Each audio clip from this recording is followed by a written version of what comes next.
Manama തീപിടുത്തത്തിലെ ദുരിതബാധിതരെ സഹായിക്കാൻ കൈത്താങ്ങുമായി മലയാളി സംഘടനകൾ. Manama K city ആസ്ഥാനമായാണ് പ്രവർത്തനങ്ങൾ നടക്കുക. ജൂൺ 12-ന് മനാമ സൂഖിലുണ്ടായ അഗ്നിബാധയെ തുടർന്ന് ദുരിതത്തിലായ ഇന്ത്യക്കാരെ സഹായിക്കാൻ സഹായ കമ്മിറ്റി രൂപീകരിച്ചു. അഗ്നിബാധയെ തുടർന്ന് കടകൾ നഷ്ടമാവുകയും ജോലിയെ ബാധിക്കുകയും ചെയ്ത ഇന്ത്യക്കാരെ സഹായിക്കാനായി 60ഓളം സംഘടനാ പ്രതിനിധികളെയും സാമൂഹിക പ്രവർത്തകരെയും അണിനിരത്തിയാണ് സംഘടന രൂപീകരിച്ചത്.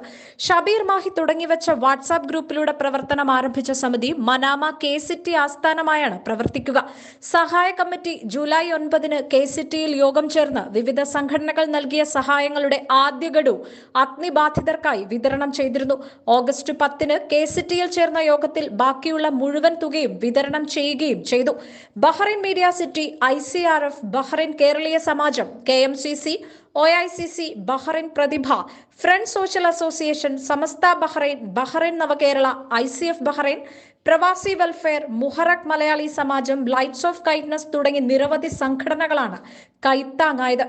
സഹായ കമ്മിറ്റി കൺവീനർ ഹാരിസ് പഴയങ്ങാടിയുടെ അധ്യക്ഷതയിൽ ചേർന്ന യോഗത്തിന് ഫൈസൽ വില്യാപ്പള്ളി സ്വാഗതവും ബദറുദ്ദീൻ പൂവാർ നന്ദിയും രേഖപ്പെടുത്തി. KT സലീം പ്രവർത്തന റിപ്പോർട്ട് അവതരിപ്പിച്ചു. സുബൈർ കണ്ണൂർ കൂട്ടായ പ്രവർത്തനത്തിൽ പങ്കാളികളായ സംഘടനകളെ അനുമോദിക്കുകയും ചെയ്തു. ആവശ്യമുള്ളവർക്കായി മാർഗനിർദ്ദേശങ്ങൾ നൽകാനായി സഹായ കമ്മിറ്റിയുടെ ആക്ഷൻ ടീം ഇനി വരുന്ന 3 മാസങ്ങളിൽ തുടരുമെന്ന് ഭാരവാഹികൾ അറിയിച്ചു. 24 ബഹ്റൈൻ.